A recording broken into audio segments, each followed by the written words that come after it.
Welcome back to the Bear Cave. Today we'll be looking at an upcoming board from Velocifier and Bubble Studio, the Bubble75. It comes in a compact 75% layout similar to the Jelly Epoch, and boasts a screwless design with a very appealing side profile. Thanks to Velocifier for sending this out to me to take a look at. The Bubble75 showcases a compact 75% layout, similar to the Jelly Epoch with no blocker between the arrow cluster or macro row. It features a gasket mount design with a plate that has many flex cuts for a softer typing experience. A USB-C daughter board is used here to further improve the typing experience. The outer case uses a screwless design and will be available in different variations of white, blue, black, green, white, and yellow for the Groupbuy, in a total of 24 different combinations. The prototype we have today is the olive green colorway with a premium gold weight. The rest of the configuration is standard, with a polycarbonate plate and hot swap PCB. To start off, the Bubble has a screwless design, so the mechanism holding the board together is tucked inside the case itself. Just unscrew the screws along the side of the inside, and it should come apart very easily. You can apply the included pour-on gaskets onto the plate or the case, but I've opted to put them on the case, as I want to get an aluminum plate in the future, and don't want the hassle of reapplying the gaskets. Similar to the plate, the PCB features several flex cuts, which bend surprisingly well. It also features per key RGB, which will be addressable using VIA or QMK. My stabilizers are some pre-tuned Duroc V2s that I had lying around. My only note on installing these is to make sure to peruse the included stabilizer gaskets.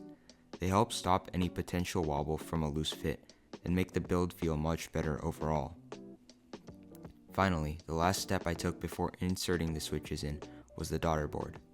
Just plug the cable in and make sure the blue side is facing towards you once inserted into both ports. I'll be releasing a full video with comparisons for different foam combinations in the future, but this time around, I'll be building with one case foam, the plate foam, and the EVA foam. The switch I'll be using today is something I've dubbed Lychee Bobas, created using a Texie linear Lychee switch housing and a U4T stem. The sound profile is great and the tactility was not too harsh, which I liked. I lubed them with 205G0 and used DangKeebs films.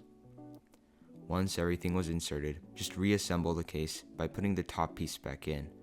Remember to take out the switches near the screw hole portions inside the case, then reinsert them after you have screwed everything in. For the finishing touch, I'll be using the MT3 2048 set sent out from Drop. The novelties on this keycap set are so beautiful, and I absolutely adore them. I'll leave a link down in the description in case y'all want to check it out. And there you go, one Bubble75 successfully built. Let's see how it sounds.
First of all, I'd like to say that I love the side profile on this board, probably one of the most appealing that I have owned, even though it is not that complicated.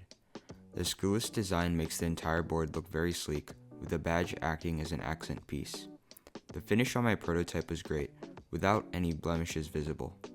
For the sound, I'll have to investigate with further testing, but my unit has sounded very poppy so far, with a higher pitched sound profile. I'll create a video comparing different foam combinations with more switches in the future. While typing, there's not a crazy amount of flex. Pressing down on the board results in a little bit of travel. However, it is not a harsh bottom mount in any way, and way nicer than a top mount or integrated plate board in my opinion. Overall, for $292, I feel like this kit fits into the current 75% scene with all of its features, and is pretty worth it if you really enjoy the sound profile and the aesthetics that the designers have made. I will definitely be daily driving this for a while. I'll be back soon with more sound comparisons, but until then, thanks for visiting the cave this weekend.